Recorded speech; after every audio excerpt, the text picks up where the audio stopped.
All right, hello everyone.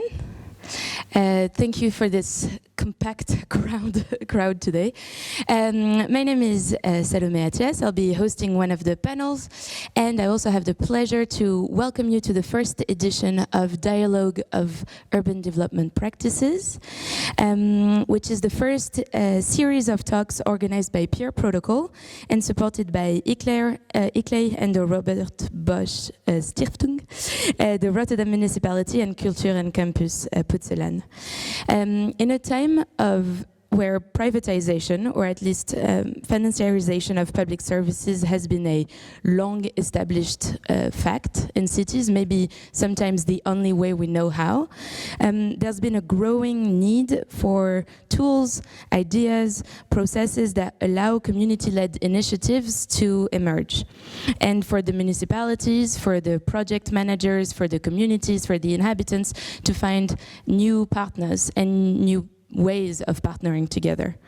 So in dialogue with policymakers, with citizens, with project managers, today we will discuss initiatives of Rotterdam and of beyond for some, and they will come together to discuss community-led initiatives for a more inclusive, for a more sustainable city making. So this series of talk is organized in 3 parts, as you will see. First, a common challenge, and specifically we'll talk about the right to challenge as a new way to decentralize service public and to hand over some of the key tasks of a municipality to the citizens.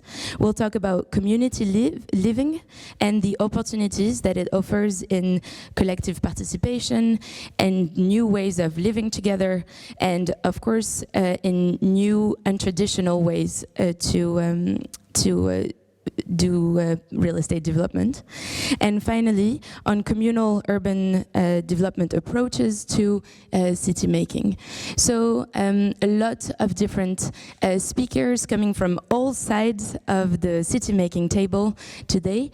And first of all, I would like to ask you to give a round of applause for the organizers of today's event, Peer Protocol. And for yourself, for coming on a Friday afternoon to listen about collective development practices. So let's get started, and let's welcome to the stage the 4 panelists of our first talk, Common Challenges: Paula Zwitser, Ines Balkema, Mauriece Specht, and Nikiforos Tsiouris to the stage.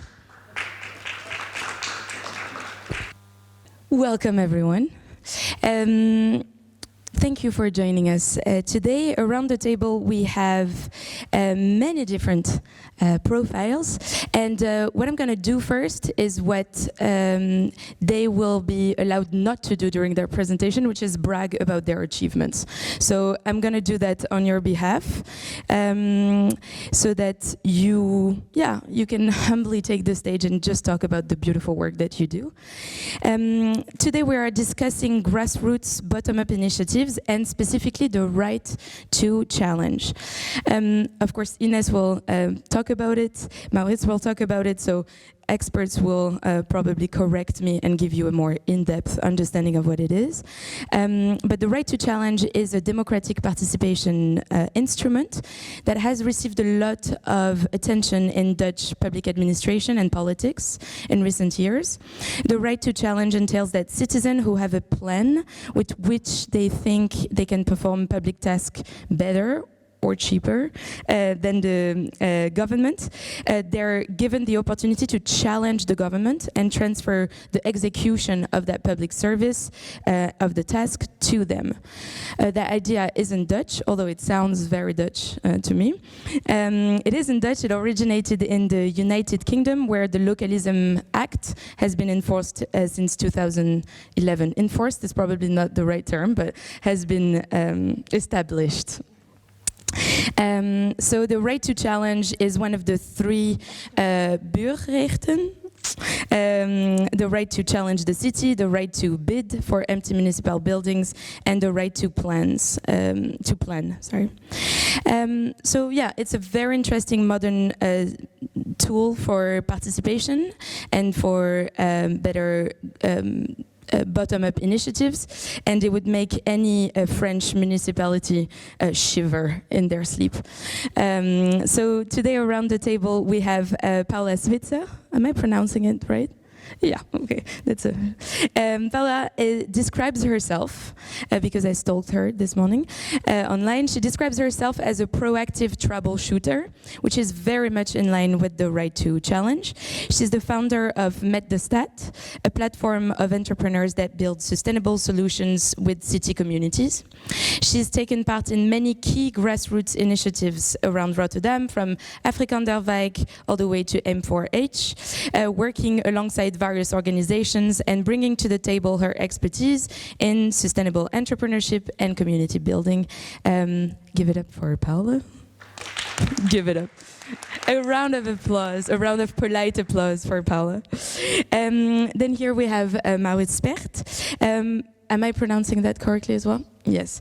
Maurice is a researcher, social entrepreneur, co-initiator, and in his own words, once again, a rebellious optimist. He's working at the intersection between thinking and building. He's written on social entrepreneurship and collectives for the public good. He's designed, supervised a number of projects in the social domain.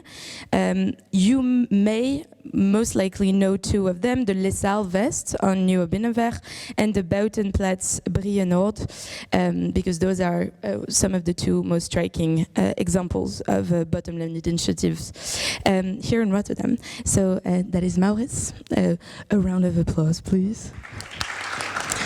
I'm going to do it for the two remaining ones, so now you know. On my right, I have Ines Balkema. We're fortunate to have an insider knowledge of the participatory process around the table, the imaginary table here today. As a true Rotterdammer, Ines has been coordinating and managing many social programs around the city, and she's currently the Right to Challenge and Cooperate project manager at the municipality of Rotterdam. Yes, absolutely, fantastic. And finally, coming from afar, we have Nikiforos Tsiouris. Nikiforos is a research fellow at the Ragnar Nurkse Department of Innovation and Governance in Tallinn. And he's pursuing a PhD on governance of the smart cities with a focus on circular economy, smart cities, commons, and sustainability transition. Nikiforos is also a core member of the Peer-to-Peer Lab, a interdisciplinary research collective that is focused on the commons and on open source process. Thank you, Nikiforos, for being here and for coming all the way. And I am Salomé Attias. I'm an urbanist turned entertainer, so hence why I'm on stage. Normally I make jokes, and today I'll be serious. So we'll start with the first presentation of today, and I'll leave the stage to Paula. So, welcome in the Afrikaanderwijk. This is Gemaal op Zuid. This is the home base of the Afrikaanderwijk Coöperatie, or the Afrikaanderwijk Cooperative, a neighborhood common or a cooperative. And this year we exist for 10 years. So we had a big party on the January the 10th to celebrate our 10th anniversary.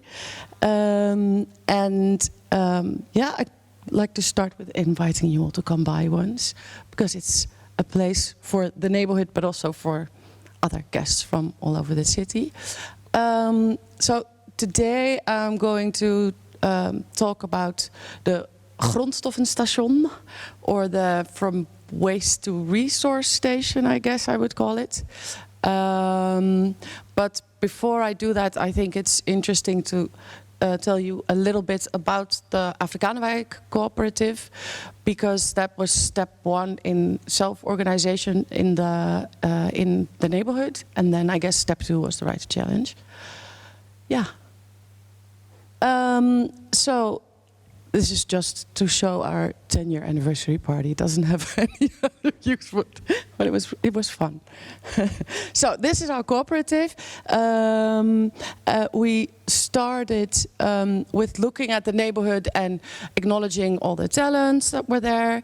And the basic thought of the cooperative is to try and keep, well, simply put, the jobs that are there in the neighborhood, to try and find people that live in the neighborhood to fulfill those jobs. And the people that do are member of the cooperative, so there's an idea of shared ownership. There isn't one CEO that's getting rich. Nobody's getting rich, unfortunately, in our cooperative. But if we would all be getting rich.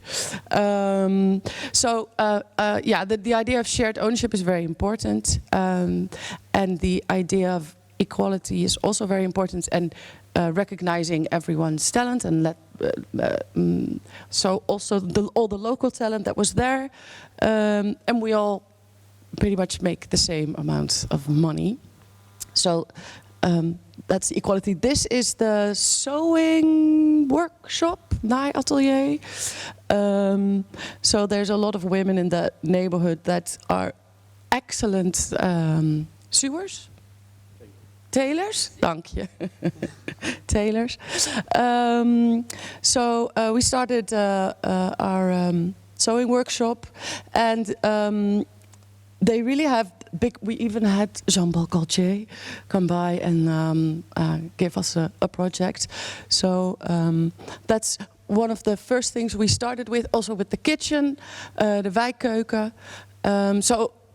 And this is a catering company. So the idea is that it's just a functioning company, but all the profits are shared, and there's shared ownership as well. Yeah, so that's the basis pretty much of the cooperative. And what's really interesting is that the Afrikaanderwijk doesn't really have a really good name, I guess. So when there's press, often it's negative. And we also like to think that the neighborhood doesn't just have hands, but also a head. That's not used often either. So because of all this attention, a lot of researchers or journalists, whatever, come to the neighborhood to ask questions. We could, from our cooperative, we could have a full-time job just answering questions from the universities and whatever people that do research. So we decided to start a consultancy agency and do some work in data donating. And in short, that is just the people that are being written about or being researched, to actually involve them in the research, let them write the questions to ask in the neighborhood, and also to pay them for doing so. So I'm actually really happy with this as well, because it shows that there's a lot of brain capacity as well in the neighborhood, and it's a really big success. And what's really important, I think, is because you are using the local talent, the quality improves. Also, the research improves, because these are the experts of their own neighborhood. It really proves again that if you use local talent, it just improves the quality of your work. And besides the company, there's also a cultural program from Comm'on op Zuid. And that's the part that's not commercial, so we're really happy to have some cultural subsidy from the municipality. And there's lots of evenings or afternoons organized from Comm'on op Zuid, from debates about housing struggle to salsa evenings. So lots of stuff, yeah. So that's about the cooperative and the basic idea of organizing in the neighborhood. And all right, yeah, so then the right to challenge. We started in 2017. This is Bailey, Bernardo Bailey, and he was one of the founders, I guess, of the idea. And so the Afrikaandermarkt is in the middle of the Afrikaanderwijk at the square. it's the second market of Rotterdam, but it's one of the biggest markets in the Netherlands. And there's an issue with waste because there was no system to collect it, to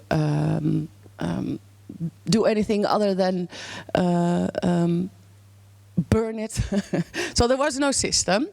And this was also an issue for the people that live in the neighborhood because the market, I guess on one hand everyone's very happy with the market. It's really important for the neighborhood. And it's really a large source of food also for the neighborhood. But it also creates a lot of waste in the neighborhood.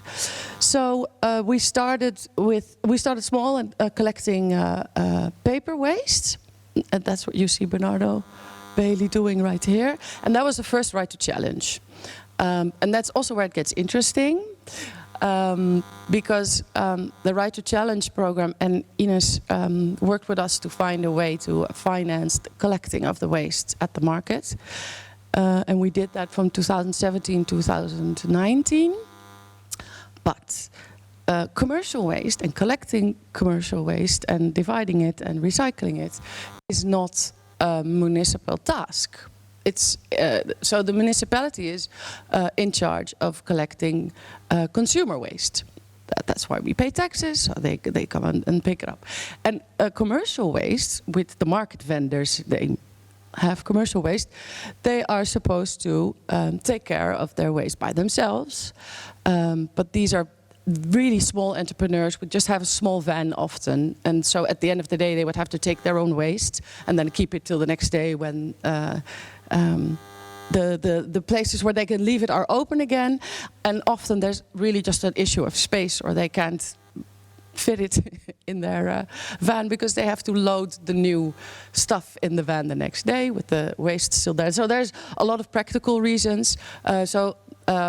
The waste was really often dumped right there or in the park next to the market area.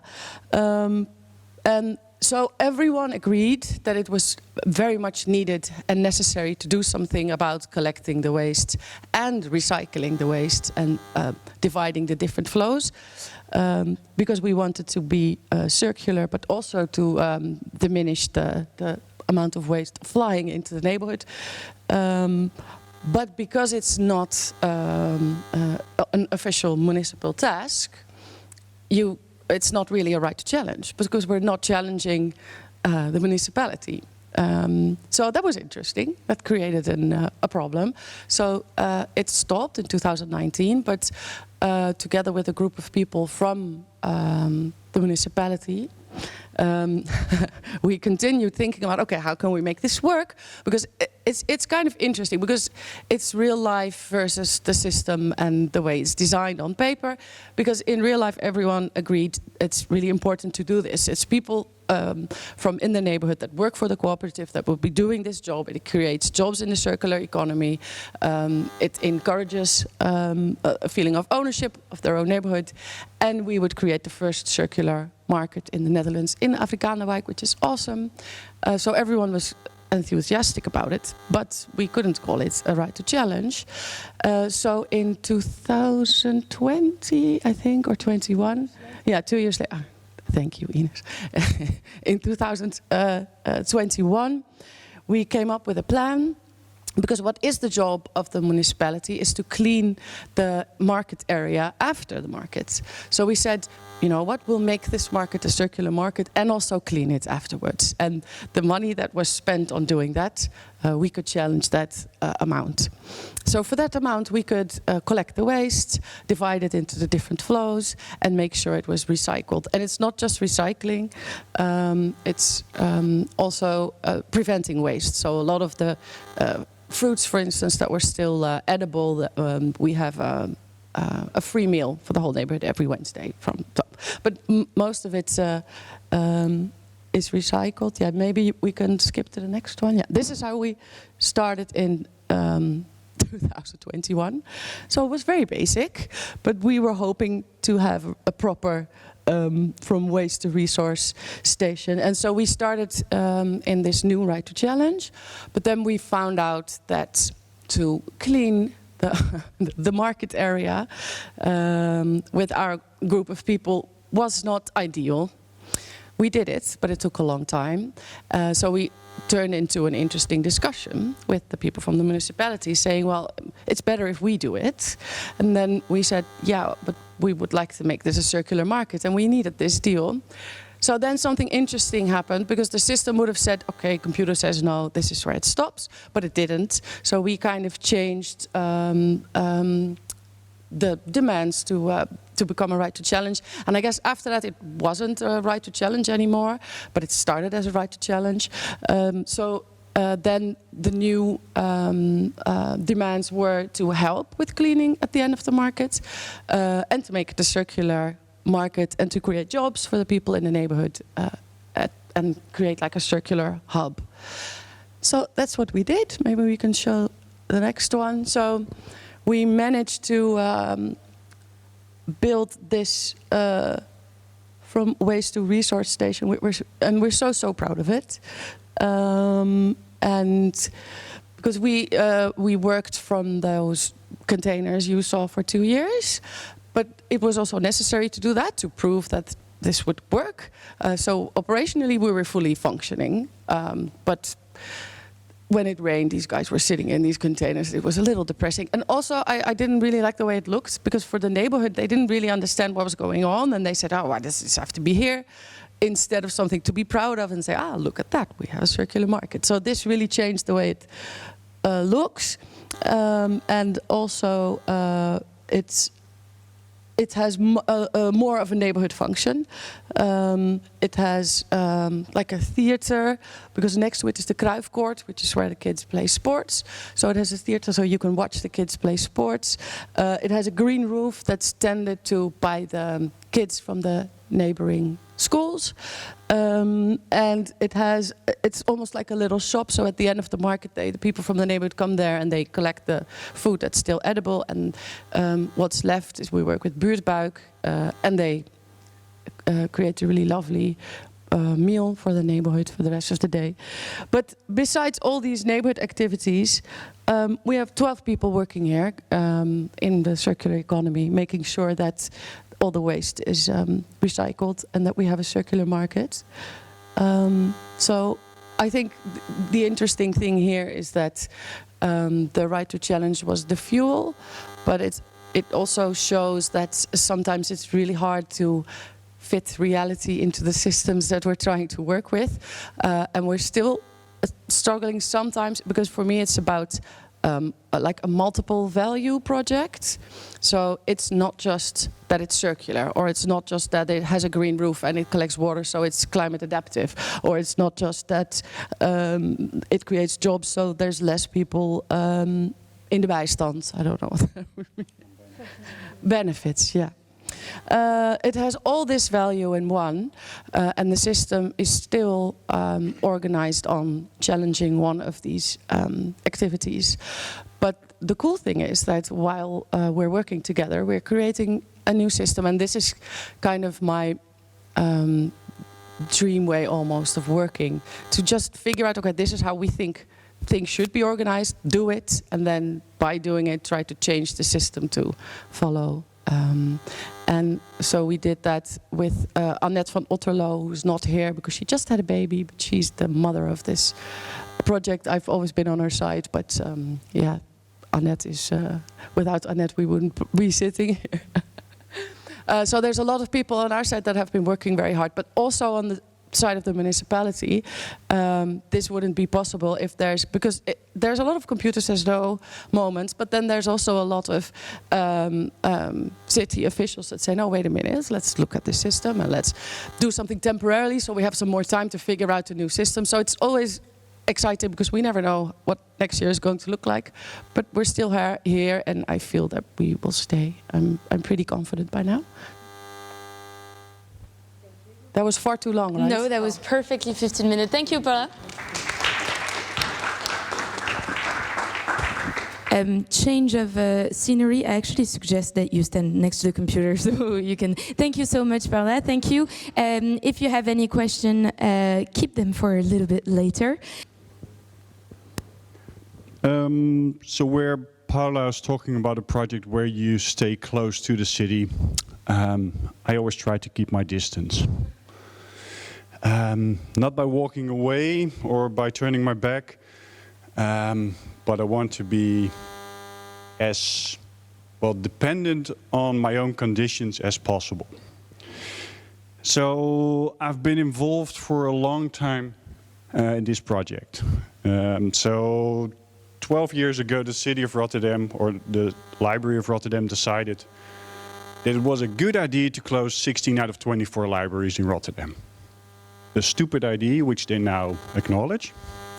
But it meant that they were closing libraries in our neighborhood, and we decided to set one up ourselves. Run by volunteers, around, well, 60, 70. We're open 5 days a week, have a collection of 15,000 books which we give away, and we have a whole cultural program.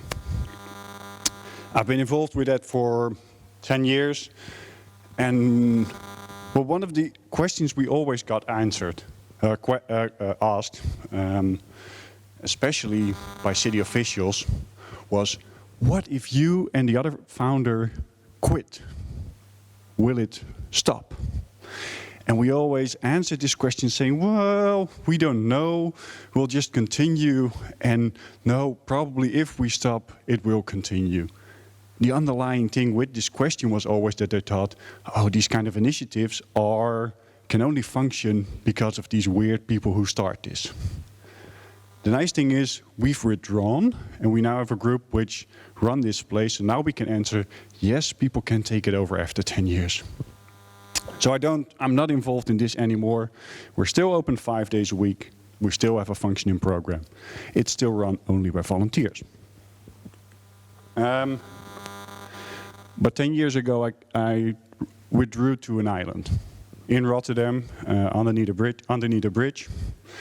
There was this former youth camp which we rented for a week. And then during the week, the woman who was looking after the building said, do you want to have it? The city of Rotterdam owns it, but somewhere along the way they forgot about it.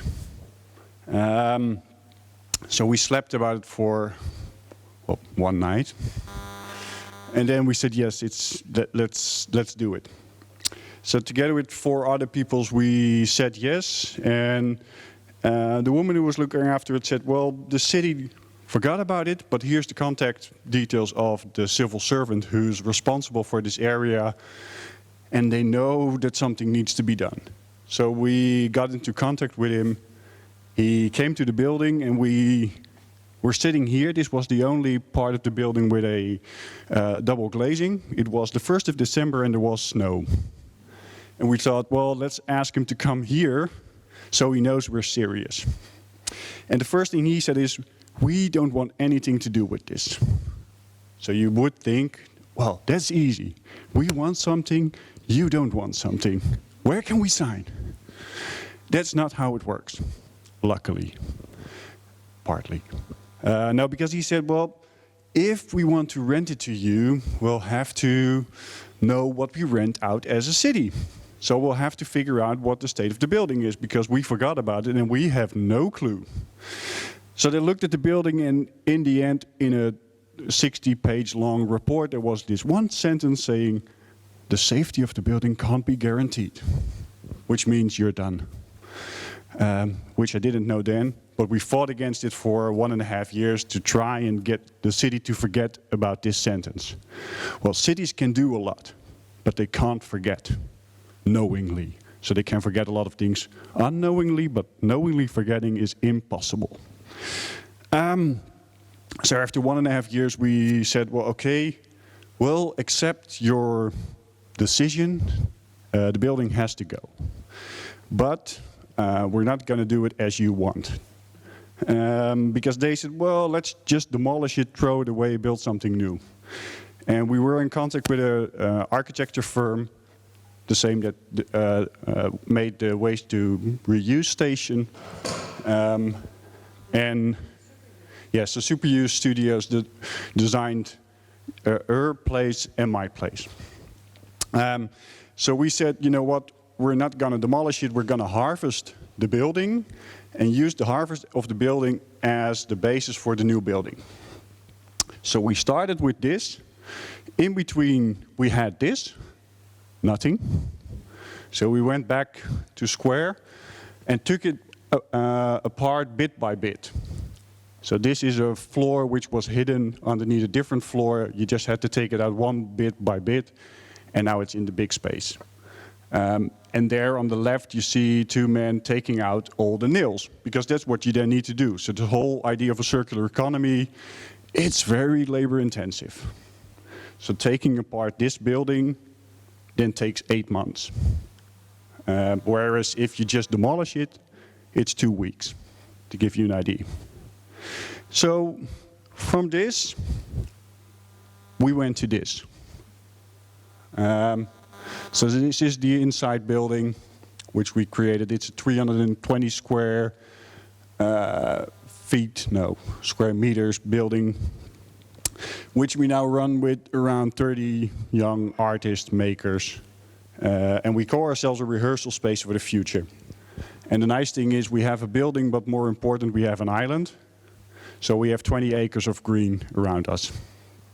So in the winter we are very small. And now that spring is coming, we become very big. So it's just to give you an idea of what I do.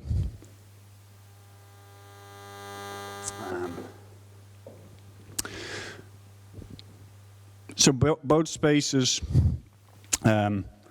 nobody asked for us. Nobody asked us to set up a library. Nobody asked us to create a cultural space on an island. And because nobody asked it, you have to create your own requirements. So you have to get your permits, your money, your people. There's nothing there to start with, which is nice. But the other is, it then becomes very easy to get sucked into this system because you need help. You can't do it on your own. So this whole idea of autonomy is a weird thing. This independent is relatively, you have to become dependent. The question is, under what conditions do you want to become dependent? So there it becomes interesting. How to relate to systems without getting sucked into them. So, like I said, the city thought it was a good idea to close the libraries. We then thought it was a good idea to set up a library. And we could go to the city to ask them for money to help us found this. But that would be weird, to go back to the system which just closed a library to help you set up a library. So we just thought, you know what, we're not going to ask money from the city. Also, because we thought, if we get money from the city, it will come with all kinds of stipulations. So there is money enough in our country. But it also always comes under certain conditions. The question is then, what conditions do they bring with them? In this case, it would be, well, you have to do a doelgroepenbeleid. I have no clue what the English word for that is. You have to cater for certain groups. Target groups. And we thought, well, we just want to start with those who feel like they need to set this up and not be already boxed into this box of what the city thinks we need to do. So we just stayed away from the city. They even at one point asked us, do you want money? No, we don't. The other is, we run only on citizens. And like Paula also said, cities love spaces or projects which run on citizens. Because they are sleutelpersonen, so key members, and they give you the entrance to a whole network of people who know shit. But they always just come and get it. And they don't give much back. And the other thing you can always do is you can become part of networks. So just like you can be on a research project every day, you can always go to a network meeting or a vergadering. So at the LASA, we just said we don't do networks, because the actual effect of networks is that you talk, but you don't do anything. So those were lessons I learned from the LASA, which I took to the Buitenplaats. The other is, we want things to be done differently. So with the grondstoffenstation also, we talk about this idea of a circular economy. And the building we made, we did an application in 2017 with the Fonds voor Creatieve Industrie. And we didn't use the word circular economy, because then it was not known. So in 6 years, we moved from recycling to circular economy, and we now think it's all logical. The problem is, it doesn't fit our rules. So we started building this building, and then you have to get a permit, and for this permit, you have to pay leges. So it's a fee to actually build something. And that's decided by this NEN 2561, which is a standard, and it has a sort of logic, which then just says, well, if you build a building of this particular size, it means that you will use so much material, so much labor, so much other elements, so you just have to pay a certain amount. But it doesn't take into account this new way in which we were starting to build this building. So if you start doing something differently, you'll run into these, well, NENs and other standards that we set up. So this challenging will get you run into all kinds of legal, social standards, norms, which you then have to challenge. Last one, so we're at the Buitenplaats, we're a small organization who does, and we do a lot of cultural projects. And in Rotterdam, we've set up this whole system of cultural subsidies, and you can get into the Cultuurplan. It will get you money for 4 years, but the requirement is that you read a 54-page outline of what you have to hand in. And I was at this meeting from the city, which was the start of this new cycle, and they said, well, this year is a sort of in-between year. I was like, what the fuck? It's not an in-between year. We just have to run this organization and see if we can get in. But it's not in between, like we have other people doing this whole application. So this idea of big bureaucratic systems and small organizations, they don't match. And finally, one of the reasons why we didn't want to ask for money with the LASA was that Joke, who I founded it with, had just had a green space for 5 years. And she had money from the city. But what she became very annoyed with is that every year policy goals changed. So 1 year you could get money for this garden if you were working on water. The next year you could get money if you were working on plants. The next year you can get money for working with particular people. So because of these changing goals, it's almost impossible to actually set up a project. So overall, I like this idea of challenging how we organize stuff. I like doing it differently. The question is then, how do you relate to a system? How do you get close without getting sucked in? And I'm not sure where I want to be, hence the question mark, exclamation. I had a long debate with myself last night whether to take away what's it called, the dash? The slash. And I ended up saying, well, you know what, we'll just have it both. And that's probably what I like, to have it both. Thank you. Oh, it doesn't fit. I have my... thank you very much, Maurice. Hello, my name is Ines Balkema. I've been working on Right to Challenge for about 10 years now. For the municipality of Rotterdam. And I'm gonna tell you something about the current practice of Right to Challenge in Rotterdam. I've also been living in Rotterdam for a long time, over 30 years. I'm married. I've been married for 27 years. I really like a stable private life because my work life is so exciting. Yes. We will start off with the political context of Right to Challenge in the Netherlands, and then I will talk about the approach we came up with in the city of Rotterdam. Back in 2014, there was an election for the city boards and boards of villages in the Netherlands. And we have a great company, and the Dutch people here will have heard of them.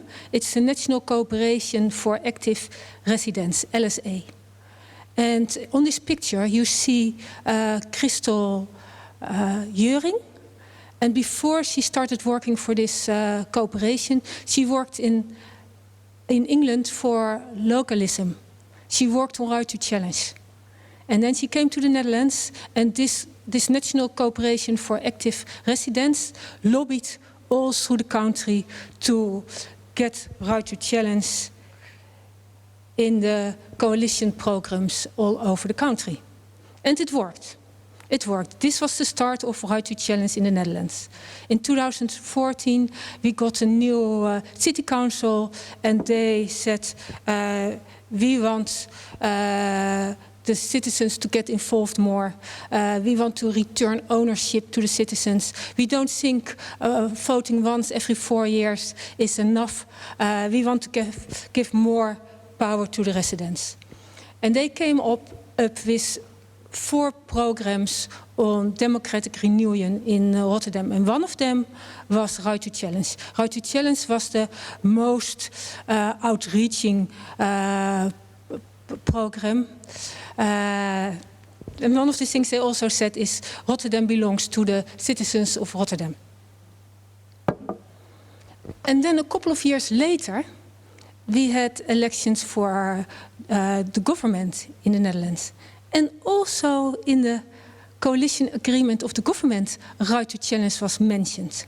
It was mentioned not as a requirement, but it was mentioned as something municipalities could do. And they also set an aim for themselves. They said, we want to double the amount of municipalities which approach on Right to Challenge by 2022. And still the attention, the political attention for Right to Challenge keeps on going on. There has been a big debate in the country for years about should Right to Challenge be required for municipalities or not. And right now there is a concept bill in which Right to Challenge is named. And I think we will get a requirement for municipalities, counties, water attorneys, and also the public bodies in the Caribbean Netherlands. Our House of Representatives already agreed with this new bill. And in March, it will be spoken about in our, we call it first chambers. If people here know the political system in the Netherlands, we have 2 houses of representatives. One is which is controlling the government, and if we want to imply a new law, it has to go through both boards.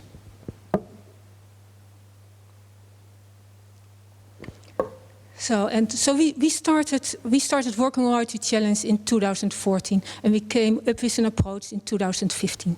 Why do we believe in Right to Challenge? And we have been talking about this a little bit already, that you get better results if you link the expertise and capabilities of residents to the knowledge and networks of civil servants. We believe, working in the city of Rotterdam is becoming more complex every day. And if we want to get good results, we have to do it together.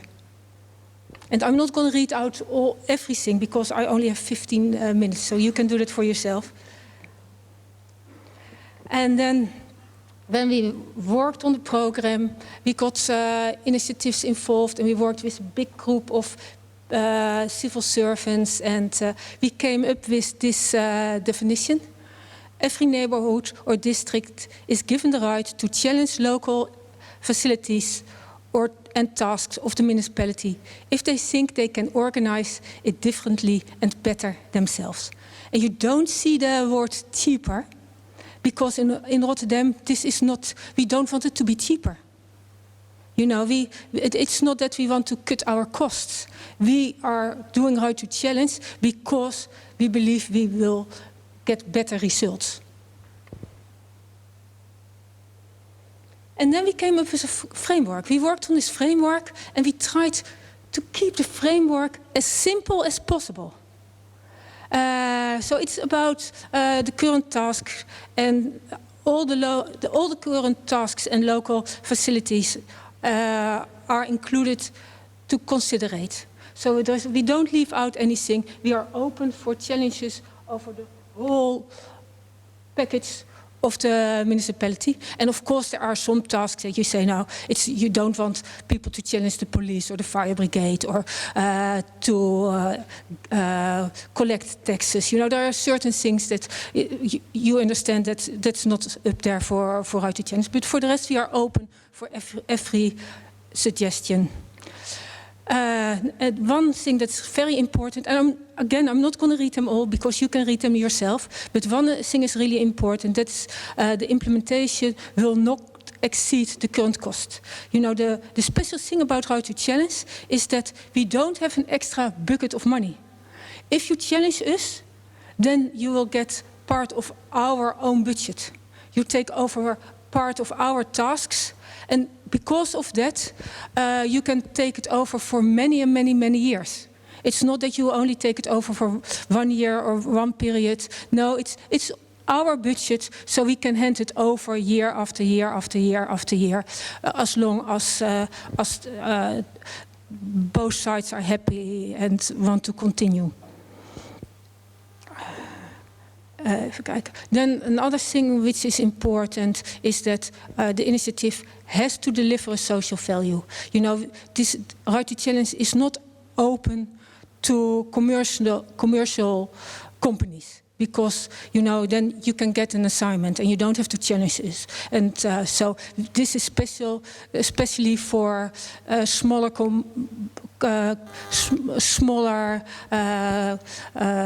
organizations, for cooperations, for foundations, for citizens. And we want you to involve other citizens too. And then, oh yeah, we got this framework, and we thought we keep it simple, and this is as simple as we could keep it. And what was really interesting that we didn't make it a legal program. Eh? This is a civil program. It is a program by us, but it's not legally founded. And because of that, if you challenge us, you don't have to fulfill all these requirements. Eh? And we found out that every challenge deviates somewhere from this framework. So we have challenges from which exceed the current cost. And we have challenges that have no legal form. And so it's always, you know, we really like to be challenged, and we see how we can manage this together. But you don't have to fulfill all the requirements. And then, how does it work? I don't know if you have heard of the word polderen. Does someone know the word polderen? Do you know what happens if, as a municipality, you start with a project like Right to Challenge? Who will be the first persons or first initiatives to challenge you?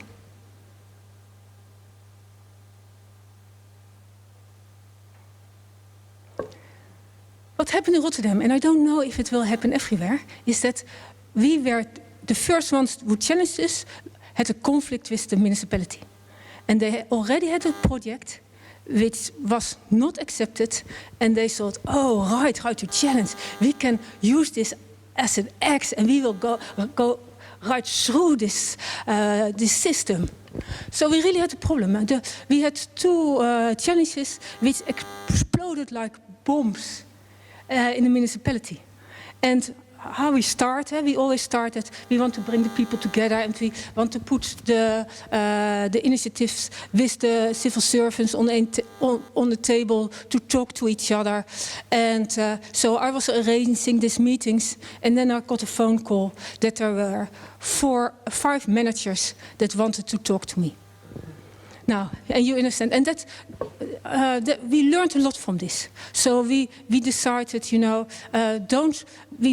are not waiting for complete approaches. If you challenge us, give us a call, send us an email, and tell us what you want to challenge. And then we can look into the system to see if this is a current task, if we have money available, and then we can talk to the neighborhood managers if they know you, if they see how, if the let me, I have to check if the initiators are supported by the neighborhoods, and then we will put you on the table, and then we can work out the approach together. Then my colleagues can tell you how much money is available. And then you can decide for yourself if it is enough. And then you can talk about which parts of the task you want to do and how you want to do it. And probably if you challenge the maintenance of a park, you really would like the municipality to do the sewage poles under the ground. You probably have some tasks you want to do, and there are other tasks you rather have that the municipality keeps on doing them. So we work on it together. And the nice thing about this is that every challenge starts because of a dissatisfaction by the way the municipality is doing it. So it's hard to build trust. And by putting everybody on the same table, that's the polderen. Putting everybody on the same table, getting to know each other, getting to trust each other, sharing ideas. If you are a civil servant and you get a challenge about your job, you might not feel too well. But then when you talk to the person who's challenging you, and you notice that he has a lot of knowledge about your job, and you get in a really nice conversation, and you talk a couple of times together about a better approach, then you get a relationship, and it becomes fun, and then all the tension just fades away. Okay, this is the list of the challenges we have right now. Most of them are about maintenance and cleaning the streets. That's always in every country where they start with how to challenge. This is we call it low fruits, that you can pick real easily. But you also see that we have gotten some more complex challenges too. We have a challenge about mapping the local network regarding poverty reduction.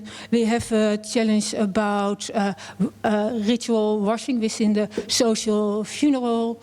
We have a challenge about activating young people to work. So it's getting broader than it used to be. And that's something we work on really hard too. What did we learn? Now, the first thing we learned was that the name creates an atmosphere of fighting. When I challenge you, I tell you I can do better. And we rather would have another name like Right to Cooperate. We want to do this together, and we want to make the best out of it.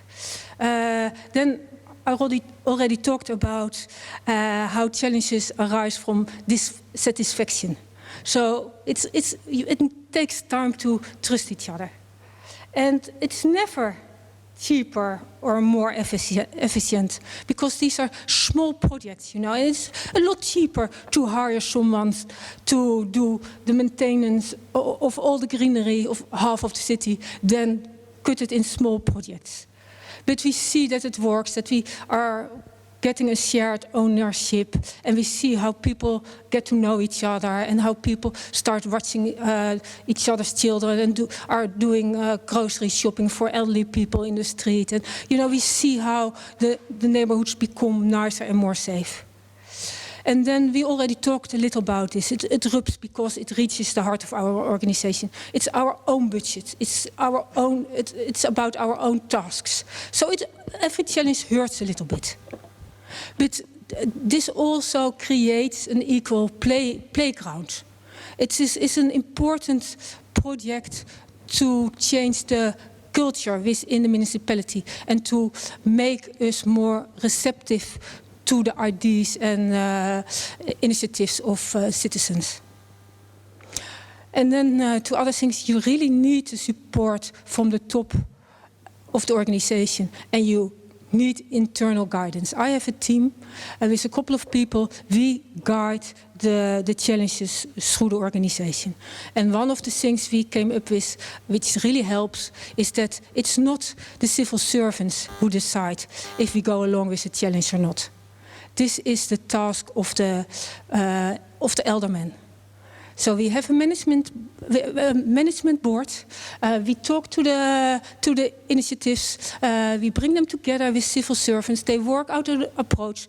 They do a pitch in this management board. This management board is made of very innovative managers. So they almost like every challenge, and they are not like the regular civil servants that will all ask all these critical questions. No, they are open. They are open to change, and they will advise the eldermen who will honor the challenge. So if there are civil servants that are not okay by the fact that they are challenged, they cannot stop a challenge. They have to come up with really good arguments if they want to stop a challenge. What did we learn? Oh, do I have still time for this? A little bit, like 1 minute. Okay, only 1 minute. Yes. This is our list for the future.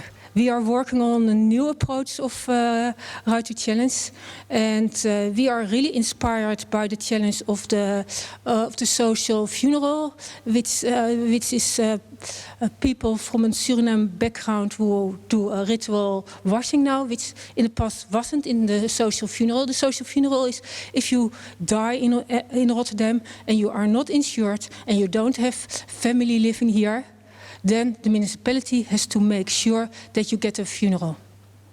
And then this is paid for by the municipality. And in the past it was not able to get a ritual washing if you were in a situation like this. So that's changed. So what we want to use the instrument of Right to Challenge to get the municipality to work better with all the cultural differences in the city. And then, yeah, we have this problem, and it was spoken about earlier that if you challenge the task of the municipality, then it's always, we look where we can find the money, and then it has really to be a task. But lots of time when we get challenged, people want to make the city more clean.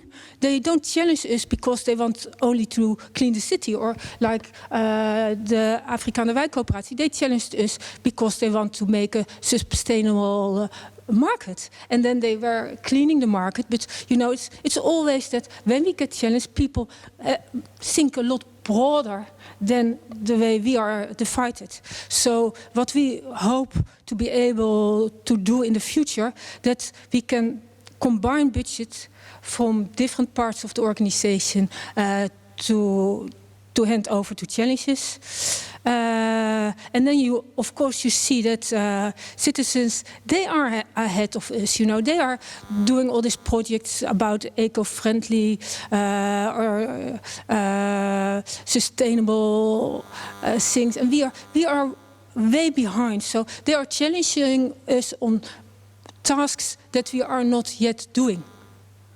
And so we want to see if we can come up with a way to collect money to do this, also to pay people to do this. Because we can even learn, and we need to.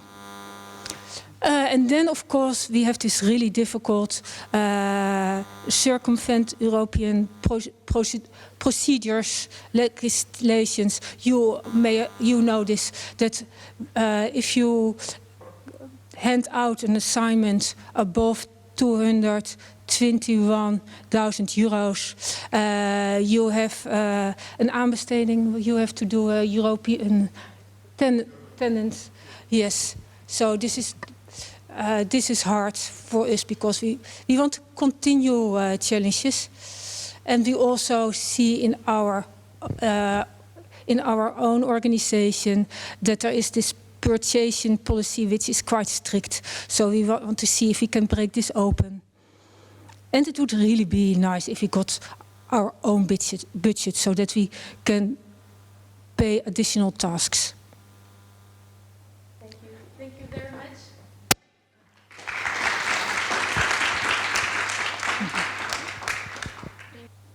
Yes. Oh, hello. Salomé took away this slide from me. That was introducing myself. But why it's still important is because of the location of the P2P lab. P2P lab is located in Ioannina, in the region of Epirus, northwestern Greece, which is one of the poorest regions in the whole European Union. So I think my contribution today is to juxtapose what's happening in a very corrupt country like Greece in comparison to a very well-structured and tidy country like the Netherlands. So I'm going to tell you a story, the story of the Open Tech Park initiative. We don't have actually in our municipality or region the right to challenge framework, but we still challenge them. So the region of Epirus back in 2019 decided, actually the governor decided, that he wants to contribute 50 million euros of public funding and 40 acres of public land to make a high-tech science park in the region. This was for big tech companies to take advantage of this science and technology park and build data centers and anyway exploit the cheap labor that the Greek employees can give to them. Since the P2P lab is located in the region, we took notice of these plans, and we initiated a public deliberation that was never done by the regional government. And with whatever resources we had, our mailing list, personal contacts with the Chamber of Commerce or other stakeholders in the area, we tried to bring their attention to what the plan of the regional government was, and we tried to make a consultation on how this park, if it's built, can include the sustainable technology and have an inclusive entrepreneurship. So what happened is that they were planning to take 50% from the National Resilience Fund. So they, in the beginning, actually they received 25 million from the National Resilience Fund, and they were about to take out a loan from a private bank for the rest of the money. They didn't manage to do that, so yeah. So their initial funding from the National Resilience Fund was also pulled. So at the moment, the project is up on the air.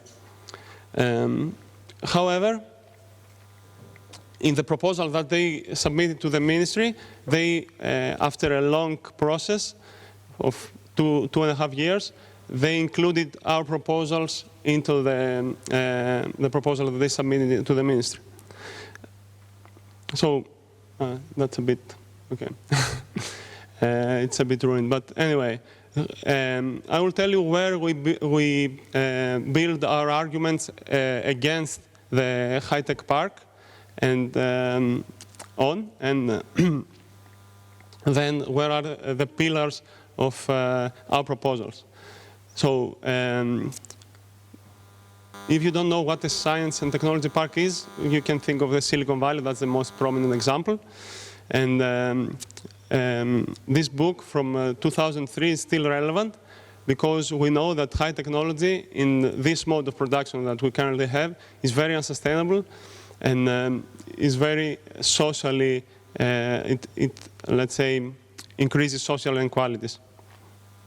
Also, they say that science technology parks have very good, very positive income locally, but actually if the foreign companies come and exploit what's happening there, everything actually is going, all the value that's produced there is going outside of the country or the region.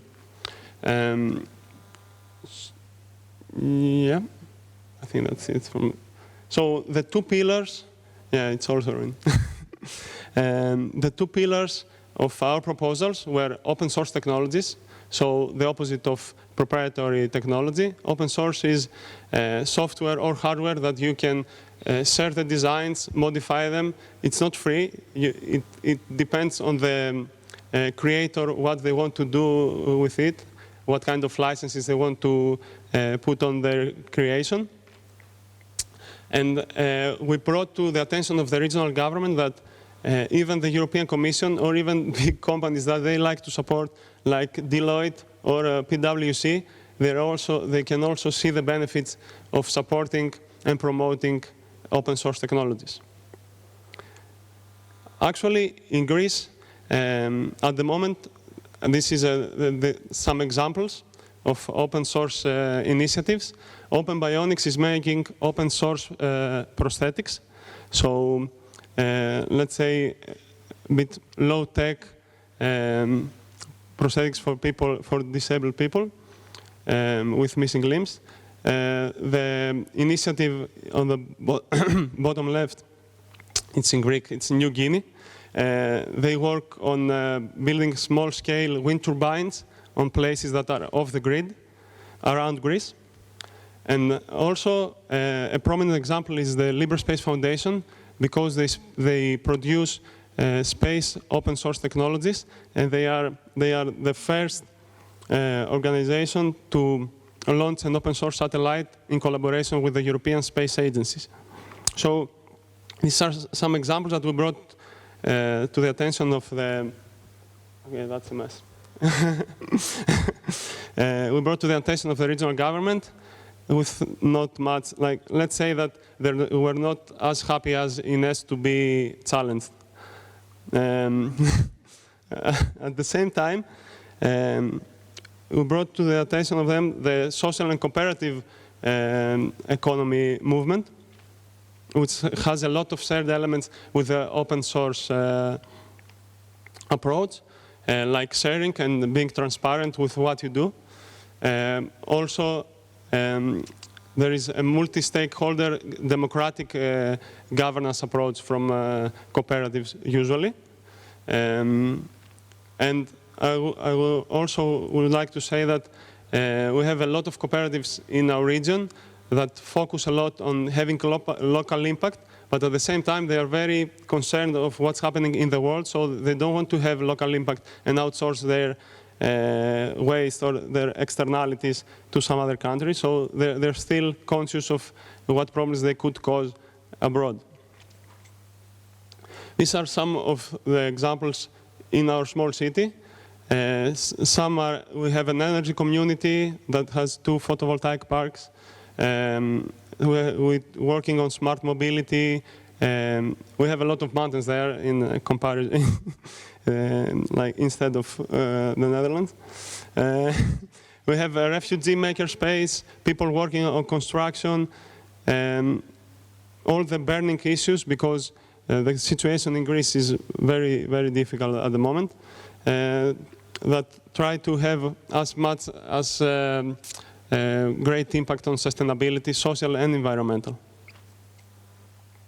So if you are more interested on this initiative, you can find the proposals on our website, and there we have also a logbook of the entire action plan that we implemented, mostly in communication with the regional government. It was a very messy situation. Okay, so to get back to the right to challenge, I tried to, let's say,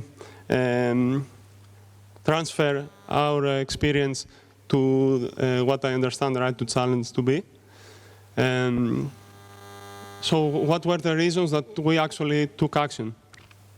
First of all, we exercised our right as citizens to challenge the government. You know, it's in the etymology of the word actually in Greek, that if you are a citizen, that's what you have to do. It's in the very definition of the word. So in this specific case, building a huge project on public land with public funding, we thought that it had to be somehow justified on why you're doing this, and it's one person's decision. There was no published master plan, no environmental impact report, there was nothing. And they just decided to build it. I know that for, especially mostly, I guess you're mostly Dutch in this room, this must sound very weird. But in Greece it's very common. And lastly, if you oppose, you must propose. So we didn't go there just to contradict them and say that you shouldn't do this because it's a stupid idea. We went there with our experience from the research that we do and the projects that we participate to give them some notes to what can be done better in this situation. And lastly, how can you actually challenge whatever happens in Greece in this specific case? You can go to the platforms of the ministry or the regional municipal government and ask away your questions or send them a letter. They're not going to care about it. They give very short time windows. People don't actually know that they can do that. So if I'm a farmer from Epirus, how can I go online and challenge what's happening or like complain about my problem? And it's like a typical procedure for them. They just go on with their lives. But more or less the same happens also with independent platforms that citizens can go on and discuss their problems or ask their local government things. Again, people that don't have a technology background, they cannot go on and ask about their problems.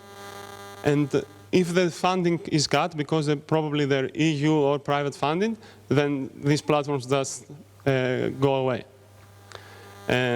What happened in our case actually was that we intervened in a regional council that happened in Zoom. And we went there and we said that we are these people from this initiative and we would like to discuss our proposals.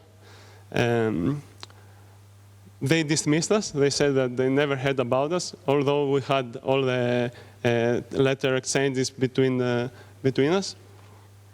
But they can also use that as negative publicity for the initiative because usually if you go somewhere in person, it gets a kind of confrontational. So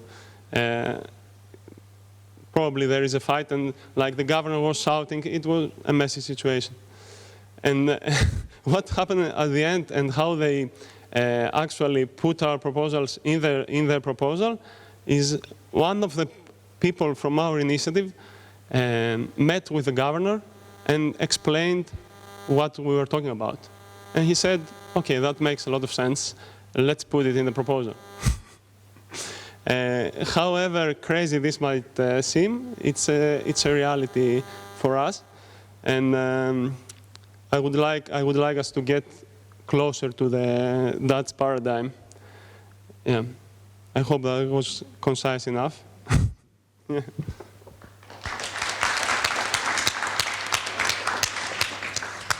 Thank you, Nikiforos, and let's look at this perfectly organized society around an old Times Square, an old little town square. I think my first question is around the legitimacy yes, of course, we can also change around. Yeah. My first question is around the legitimacy for citizens to take over that idea of challenging the municipality, because obviously the right to challenge is a transfer of tasks of public service, but it's also in a way a transfer of mandate, right? And I'm wondering first, maybe from the project holder's perspective. What was the components, or what did you base your legitimacy to challenge, or in your case to contravene, maybe, at the municipality? Yeah, maybe Maurice first. You have a microphone right there. Well, the legitimacy was pretty easy. We started with 25 citizens. We thought it was a good idea, and if we also did the work, that gave us the legitimacy. So it's a matter of being very open about what you do, trying to invite as many people as you can, doing it all in the open, and then you slowly build. That's the other thing. You don't get legitimacy at the beginning, you slowly build it over time. Which is then a nice thing because it also gives you power over time. So we had to renegotiate our contract with the housing corporation every 4 years. And in the second negotiation, they wanted to raise the rent quite steeply. And we said, well, we're just not going to do it because it would take away too much of our money. It would take 50% of our total budget. And they said, well, but then you'll have to stop. Yeah. And are you then going to go to the press? No, the press will come to us. And after doing this for 7 years, we have legitimacy, we have power, which we can now put against you. So they went back, had an internal conversation, and we got a better contract. So over time, you also build up this legitimacy by being true on your word, by being open to letting other people add to the project, and by sticking to what you promise. Thank you. And Paula? Yeah, I was thinking about this question. I think it's interesting to talk about legitimacy because you could also ask the same from the municipality. So I guess the question is what tasks really strictly belong to the municipality and what tasks maybe would be more logical to see if we have local organizations that could do that. And I guess it's about an idea that the municipality, I guess, designs the framework and then the people that actually live in the city color it in, something like that. Yeah. Yeah, and on that question of which tasks are acceptable to hand over or not, you said earlier, we'll hand over some tasks such as cleaning and care, but we would not hand over police or a fire force. But I think that's an interesting choice, right? That the municipality. A lot of volunteer firefighters. Maybe we can have the microphone. Yeah. How do you define, or what is for you the territory? Let's say. But I think there is a law. Some tasks are, the municipality is required to do them themselves. Required. Like police work and fire brigade work, and there are tasks that are special. We have to do ourselves, and we cannot hand them over. And for the rest, some municipalities say you can challenge this, you can challenge this, you can challenge this, you can challenge this. But here in Rotterdam, we say you can challenge whatever you want to, and then we will look into it if it is possible. And why do you think the municipality made that decision to broaden the range of tasks? I think we have some really brave politicians. And on that note, talking about bravery, but mostly talking about the efficiency, let's say, of the right to challenge, because you showed a few different projects, most of them around cleaning and waste management. And maintenance of greenery. Yes, and you concluded by saying that it builds a better neighborhood. Yes. And I'm wondering on what basis do you build that statement that it brings better neighborhood? How do you look at the projects that or at those challenges and define their successes? And I think the same goes for project holders. What are successful projects in that sense? Okay, most of it is built on trust. And we say if people don't complain more often after we hand it over the challenge, it's fine. You know, we are not very strict. We don't want to be very strict. We are very glad that people do challenge us. We are also very glad we have 18 challenges now, which you can say, oh, it's only 18.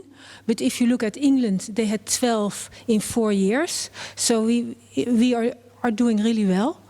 And though we try not to be strict, of course they have to, the challenges, they can't do worse than if another party takes over the job. And you ask me, how do you judge that this builds a community? We ask for a social value, and we say it's enough if you get people from the neighborhood involved. You can build another social value too, but we also don't want to be stricter on challengers than we are on other organizations we work with. And maybe Paula, how do you look at your own project in that sense, and how do you evaluate the social value, which maybe is a little bit of a, broad term? Yeah, I guess it's a difficult question, and it's also where you can see a difference, what we call between the tower and street, because sometimes it's difficult to translate all the values into money, but there are ways to try and do that, to look at true cost or try and see how, because I think the projects that are challenging the city are, most of them have multiple value, and not all of them are easily translated into money, for instance. But there are, so it's a new system we're creating, I guess. And coming back to the example maybe that Maurice brought forward, you did not enter into the framework of the right to challenge, although it is a challenge in a sense. You explained a little bit why those choices, but do you, Ines herself said that maybe it was about creating something and then adapting the framework and coming back. What do you call for in order for a better collaboration? Because you said I don't want to get stuck into the municipality, but it is a useful and a partner to have around. How do you see the framework of the right to challenge evolving to adapt for different projects? Well, probably adds to what you were just talking about. So one of the difficulties I always have with working with the city and with the way the system is set up, say you get money for maintenance. If you then add value on a social level, that doesn't count. Because they in their budget, in their way of saying what they do, it doesn't matter. Probably it is less black and white than I now put it, but bottom line is in the end it doesn't matter. So you can add all kinds of other values, but it doesn't belong to the budget of maintenance, so you have to get it from somewhere else. So so at one point with the LESA we did this counting project where we just counted what we do and added a particular value to it. So we have 15,000 hours of voluntary work, we give away so many books, we do this, we do that, and we added the value. It meant that for a total budget of 45,000 euros, which it cost for a total year, we would create a value of 300,000 euros, which is a return on investment which every investor will say, here's my money, great. But nobody will hand you that kind of money because it doesn't fit in the same pillar. So the question would be, And I've studied political science, and one of the things was always, all bureaucratic systems are set up as silos. So as long as we keep these silos, budget-wise, it will not change. So probably the biggest challenge for you is to create a framework in the back where you can actually shift money from one silo to the other without having to talk to somebody and actually getting permission. And as long as you don't get that, it will be hard work, which I'm glad you do, and I don't. And I guess, Paula, Ines, that's what you actually called for as well. And you also need to understand, you cannot find a commercial company that has so many subjects and so many tasks as a municipality. And then, of course, we are using public money, so we have to do this really efficient. So we need frames, and we need a structure to do so. And we see that this is not working right everywhere. So I think we also are living in a time that things are shifting. That you can talk about which tasks is the municipality taking on and which tasks are they handing over. Maybe this is. I think we live in a time that we should look again at how the workload is divided and that we are in the middle of a transition to do it in a different way. And I like that you used the. So you use the word efficiency, and then the question becomes, well, what defines efficiency? Is it that you do your task as quickly as you can? No, we have a limit budget, we have a limit capacity, and we are cut back on budget again. They are cut 20% of our budget will be taken off. So we have with this this amount of money and is getting smaller, and the capacity is getting smaller. We try to do so many things, and it's not all about efficiency. I think we can do better if we do more together, if we share more responsibility, if we share more ownership. No, but it also has to do with the fact that things are cut up. So in this discussion with the housing corporation, they said, well, but if we raise the rent, you can just go to the city and ask them for more subsidy. It's just a matter of blowing up the balloon bigger and then trying to divide it differently. So the question then becomes, if we just blow it up, it will burst. If we get less money, we'll have to figure a way of how we circulate money in a different way. And that's what I like about the Afrikaanderwijk cooperative. What they work on is circulating the same euro more than once through a system.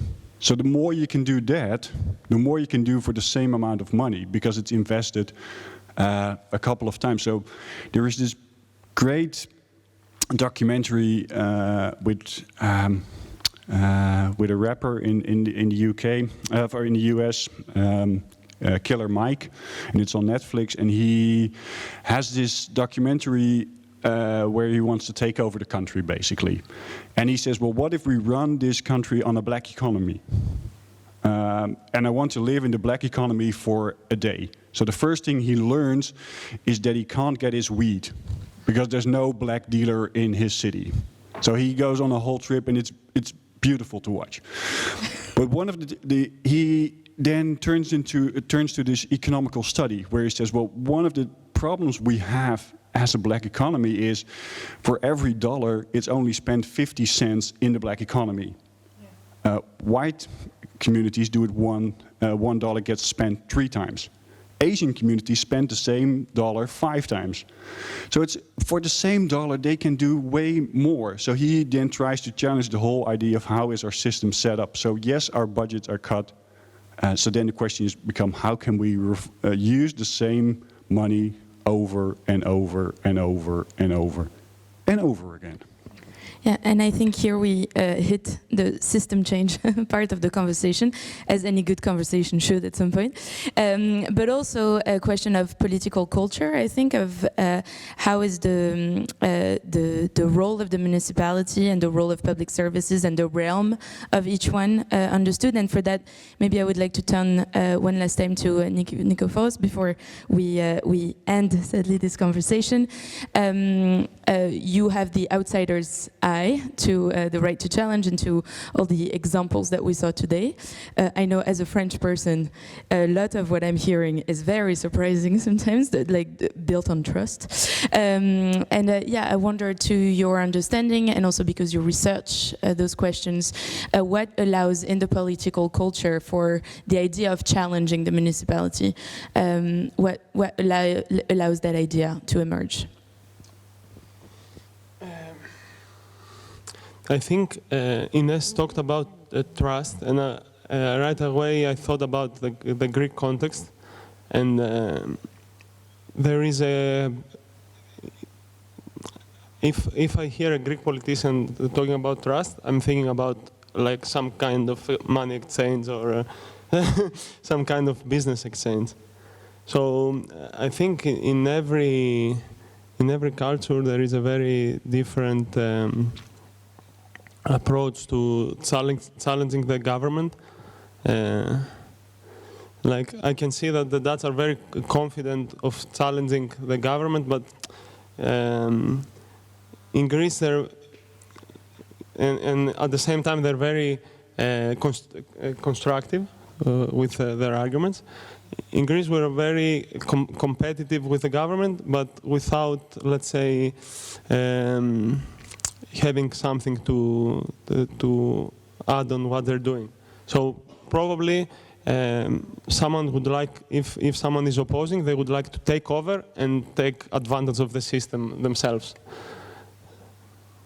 So yeah, that's my take. And maybe one final word from each one to end with, because Ines ended beautifully with a wish list, I think. Yeah, I would love to open the floor one last time before wrapping up to what you wish for, or what you would like to see more of, whether in your own projects, in changing the frameworks, in allowing for different conversations, in adapting other mechanisms to your own context. So yeah, maybe we'll start with Paula over there. So, and the question is? Your wish list. My wish your list? Wish list for no, or what you would call for in order for the right to challenge to actually be efficiently applied. I guess it's like opposed to participation, that every municipality talks about, we should look at more like radical collaboration where the local parties are seen as equal and as experts. Yeah, that, yes. Thank you. The same for me. Yeah, let's do more needs-based stuff in our cities. Let's try to adapt to the needs of the people that actually live there.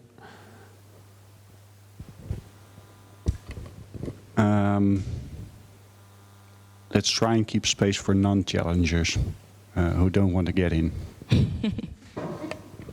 Okay, and maybe I sounded like it's easy, but it's never easy. And every time we get a challenge, I have to work with different civil servants, and you see that in some parts of the municipality the work is really easy, and in other parts it's more difficult. And so what I wish for is I wish to change the culture within the municipality, and I hope that in the future civil servants all over the municipality will be open for good ideas from citizens. Thank you. Thank you very much to our four panelists. No, not yet. Oh, we're no longer. You can no time, more time, no time. What is this? No time. That's exactly why I'm saying thank you so much to our four panelists.